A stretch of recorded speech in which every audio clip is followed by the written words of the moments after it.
Doctor గారు అసలు first vaccine అంటే ఏమిటి, ఇది ఎన్ని టైప్స్ ఉంటుంది? సో వ్యాక్సిన్ అంటే మనకి యాంటీజెన్ అనమాట, అది ఫారెన్ బాడీ. సో ఇప్పుడు ఏంటంటే వైరస్ కానీ బ్యాక్టీరియా కానీ ఇట్లాంటి క్రిములు ఉంటాయి కదా, సో దాన్ని తీసుకొని మన బాడీలోకి ఇంట్రడ్యూస్ చేస్తారు. అది ఏదో లైవ్ ఫామ్లో ఉండొచ్చు లేదా కిల్డ్ ఫామ్లో ఉండొచ్చు. సో అవి బాడీలోకి వెళ్ళి మనకి యాంటీబాడీ రెస్పాన్స్ అనేది క్రియేట్ అవుతుంది. సో యాంటీబాడీ రెస్పాన్స్తో పాటు మెమరీ సెల్స్ కూడా వస్తాయన్నమాట. సో ప్రస్తుతం ఉన్న యాంటీబాడీస్ అవన్నీ ఆ వచ్చిన ఫారెన్ బాడీని చంపేస్తాయి.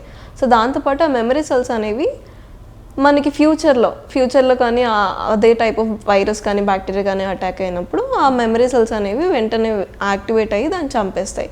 సో మనకి ఆ డిసీజ్ అనేది ఏదో రాకపోవచ్చు, లేదా వచ్చినా కానీ మైల్డర్ కోర్స్లో కంటిన్యూ అయ్యే ఛాన్స్ ఉండొచ్చు. చాలామంది పేరెంట్స్కి అసలు ఏ వ్యాక్సిన్ వేయించుకోవాలి అంటే ఇది ఇంపార్టెంట్ కాదు అని చాలామందికి డౌట్స్ వస్తూ ఉంటాయి. వాళ్ళకి మీరు ఇచ్చే సజెషన్ ఏంటి? సో గవర్నమెంట్ మనకి ఇండియా మాత్రం నేషనల్ ఇమ్యునైజేషన్ షెడ్యూల్ అనేది ఉంటుంది. ఆ వ్యాక్సిన్స్ మాత్రం కంపల్సరీ వేయించుకోవాలి. గవర్నమెంట్లో దొరికే ప్రతి vaccine is important for your baby. దాంతోపాటు ప్రైవేట్లో మీకు ఎక్స్ట్రా సెట్ ఆఫ్ వ్యాక్సిన్స్ అనేవి అవైలబుల్ ఉంటాయి. ఒకటి ఫ్లూ వ్యాక్సిన్, మనం ఇయర్లీ చూస్తూ ఉంటాం, ఇయర్లీ ఆ ఫ్లూ అనేది అటాక్ వస్తూ ఉంటుంది. సో యాక్చువల్లీ ఆ ఫ్లూ వ్యాక్సిన్ అనేది ఎవ్రీ ఇయర్ ప్రీ మాన్సూన్ సీజన్లో తీసుకుంటే బెటర్గా ఉంటుంది.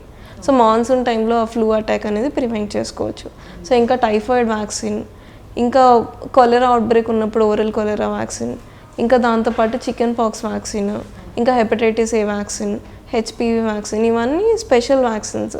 సో దాంతోపాటు ఇవి మీరు మీ పీడియాట్రిషియన్తో డిస్కస్ చేసుకొని ఈ స్పెషల్ వ్యాక్సిన్ కూడా తీసుకుంటే బెనిఫిట్ అనేది కొంచెం ఎక్కువ ఉంటుంది.